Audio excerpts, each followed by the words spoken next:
I'm getting dragged. I'm getting dragged by Dodger fans. I'm getting dragged by Ohtani stans. I'm getting dragged. And I'm getting dragged for being skeptical. I'll just for everyone in the back once again, and that the way it works in this world. Certainly, when we're fortunate to have the platform that we have, and the YouTube channel that we have, and the X page that we have, and the Facebook page that we have, is some people are seeing what I said a week ago, or even in the first hour of yesterday's show, right? Because information changed, right? And saying and thinking that I am just reacting to the latest. In a manner in which you're seeing that I was reacting 24 hours before, and things are fluid. So just again, for everyone in the back, my only agenda in this entire thing is hoping that Shohei Ohtani didn't do what we all thought was entirely possible to be true. Of anybody out there who wanted to see full-on evidence before making a conclusion. Now, there were a lot of holes in this story. Certainly when the interpreter in question told ESPN at the start that Ohtani was covering his bets. When it was discovered that $4.5 million out of an Ohtani bank account wound up in the hands of an illegal bookmaker here in Southern California.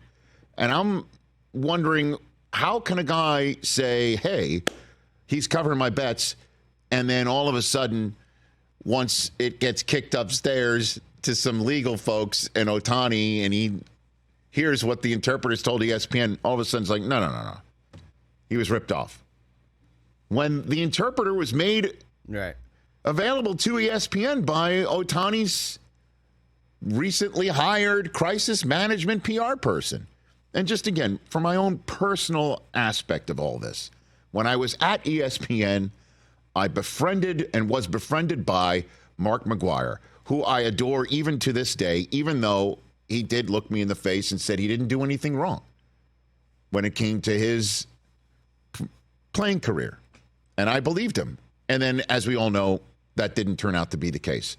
And I would never have believed that then. So it's tough for me to believe everything on its face. And the two things that I had problems with from the start was, number one, why did the story change? How do you explain that? How do you explain missing all this money and Ohtani not knowing? And those were the questions that I had. How did he know he was not being ripped off? And how do you rip him off like that?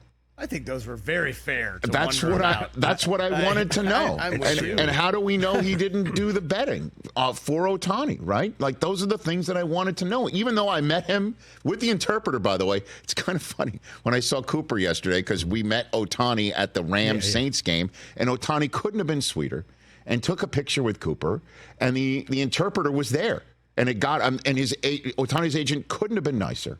I wonder who the Ippei liked in the game that night. You know what? Stop it. Cooper said to me, Dad, you know what he said to me, Dad? He said, Dad, we met somebody who ripped another person off of $16 million. Yeah, that's true. And I said, you know what? That's true. I don't know if I've ever met anybody like that either, Coop. And also, Rich, you're doing due diligence. No, listen, I'm just putting it all out there so I can now put in front of you exactly how I'm viewing everything right now, that everything has been laid bare, because I read the 37-page affidavit that was made public yesterday when U.S. attorneys laid bare the entire details of their investigation. And I just want to give you some of these highlights, because I read it all. And the depths that Mizuhara was allegedly going to hide everything from Ohtani and hide everything from Ohtani's agent and bookkeeper and financial advisor and accountant. Everything that he did behind the scenes to gamble and defraud a bank in order to do it. The depths of the deception would make Walter White blush. I couldn't believe as I was going page by page by page on all of this, laid out by the IRS special agent named Chris Seymour, who's been part of the criminal investigation unit there since February 2001. And yes, as we suspected weeks ago, it is called IRS CI, which sounds like a CBS dramatic procedural. Is Iron Eagle doing? Iron Eagle could do a great mid-free throw read of what's coming up on the next IRS CI. Starring Wilmer Valderrama. You want to text Nance? You want to text Nance and try to squeeze those in during the Masters this weekend? Basically, the gist is this, that Mizuhara helped Ohtani open up a bank account when Ohtani first arrived in America. Okay. And into this bank account, Ohtani's baseball salary would be placed. I guess direct deposit from Artie Moreno. Every 2 weeks. Okay. They're just like us. Every Friday. And sure enough, his agent and bookkeeper and financial advisor and accountant would ask to have eyes on this account. And Mizuhara, who was in front of Ohtani and beside Ohtani at every meeting, according to this affidavit, with his agent and everyone else, Mizuhara was the guy to speak on Ohtani's behalf when Ohtani wasn't there and when Ohtani was there, in front of all of them. He would tell these folks, Ohtani wants it private. Whenever they would call him up, because they didn't speak directly to Ohtani without Mizuhara being the translator. And around 2021, Mizuhara began gambling and started dipping into this thing. And that's been my question, is how does all this money go out and the bank doesn't raise a flag with somebody on Ohtani's team? It's because that's the setup. And sure enough, on page 21, I've taken a few excerpts I want to show everyone. These are the answers I've been looking for and wondering about, and have been criticized for being asked, wondering about these instead of just believing blindly about Ohtani saying I had nothing to do with it. Call it up. This is on page 21. On a day in which it does appear in November of 2021, okay? It appears this may be the first time that Mizuhara had asked for money from this account, and he got rejected from the bank, and the bank froze the account. And he told the bank, because they have the conversations, they are listening in, they have the recordings from the bank. Mizuhara told the bank he was wanting to wire funds, and it was to the bookmaker, for a car loan. And the bank said no and froze the account. And later on in the day, later on in the day, pardon me, this is February of 2022, and he had just apparently started gambling late in 2021. I'm reading straight from the affidavit. On another call on the same day, a different Bank A employee spoke with Mizuhara using his phone regarding the suspension of online banking to the account in question. During this call, Mizuhara again falsely identified himself as victim A and responded to security challenge questions by giving the Bank A employee biographical information for victim A. As a result of this call, Mizuhara was able to successfully lift the online banking suspension of the account. And in here, there is, keep it up, please. In here, there is a footnote from the previous page that I'll read to you, because you're wondering, okay, how do they know, right? If you're still wondering.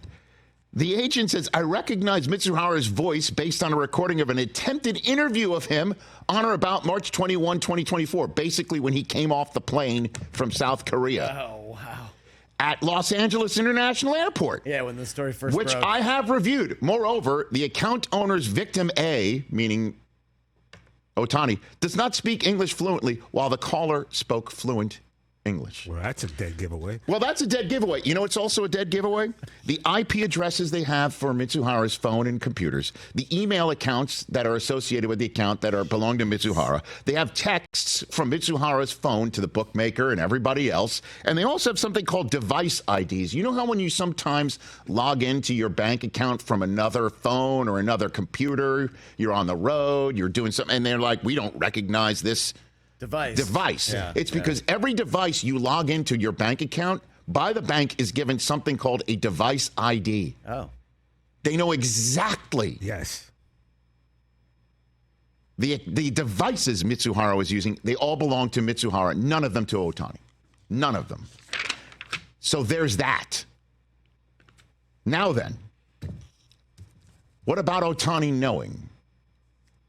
What about him knowing? Everybody who's out there thinking, you know what, he's just been a best friend and he's going down for Ohtani right now.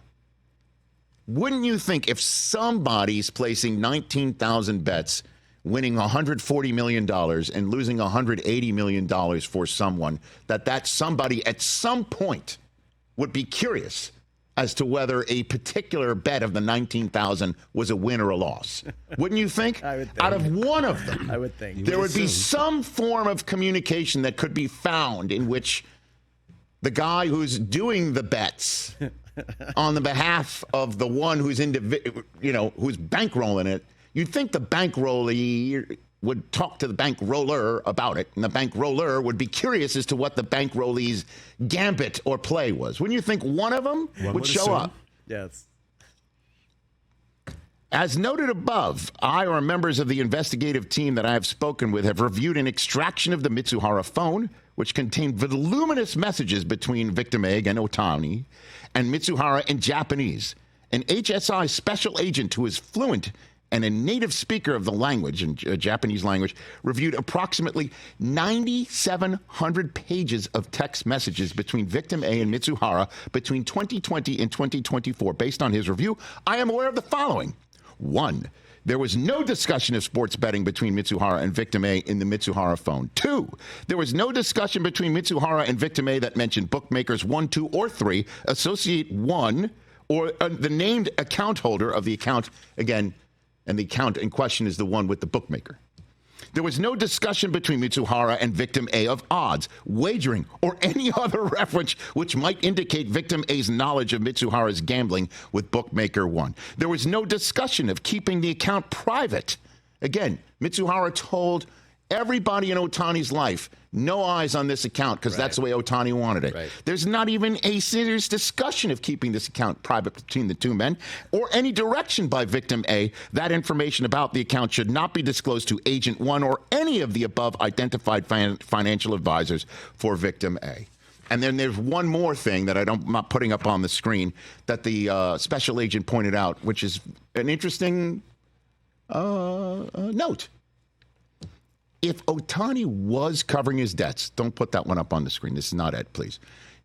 If Ohtani was covering his debts, wouldn't he allow Mizuhara? Would he allow Mizuhara to deposit the winnings if he was covering the debts, like Mizuhara told ESPN to start, right? Mm-hmm. If he was covering the debts, would he allow Mizuhara to take the winnings, $140 million worth, put it in his own personal account? Wouldn't he say, make me whole?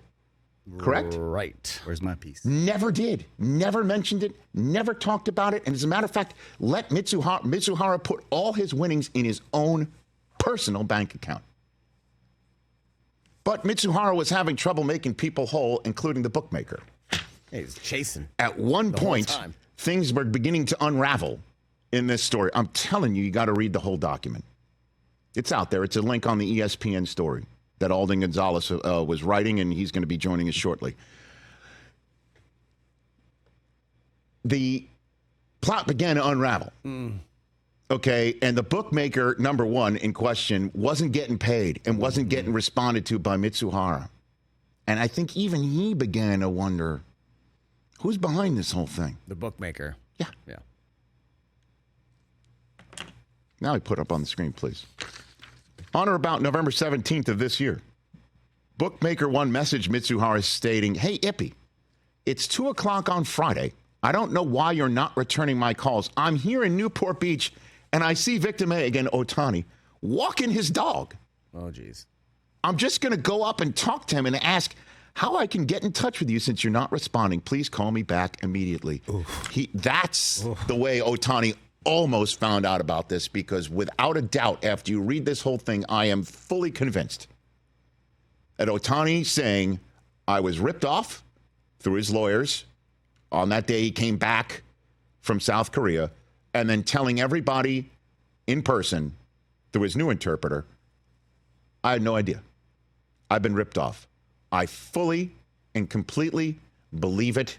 And to anybody who thinks I feel otherwise because they're seeing something from last week or yesterday, please find the Dodger stan and Ohtani stan in your life and run tell that. I fully believe it. And do I apologize to Ohtani for doubting him? Sure, if that's the way you know, and I might sound like a mealy-mouthed apology, but I will never apologize for asking for evidence. I don't even look at it like you were doubting. You were just asking. No, clearly I was doubting. I was wondering. What was legitimate question? But you can't in this day and age. But Ohtani, I completely believe it. And just my two pieces of advice: learn English. Learn English. Check your account now and then. And change your passwords every now and then. Yeah. Because this guy, who he depended on to talk and converse on his behalf with everybody important in his life, completely let him down and ripped him off, and has a major gambling problem. Just look at this document and the texts that go back and forth. There was one 3-day period in a row where he kept asking for bumps, which means what again? Means I just need more credit. Okay. So, what a fascinating read this document is. And I wanted to bring some of these things to you because those are the two things I wanted answered. How was he ripped off when everything needs to be, accounted for by the bank and your own personal accountants?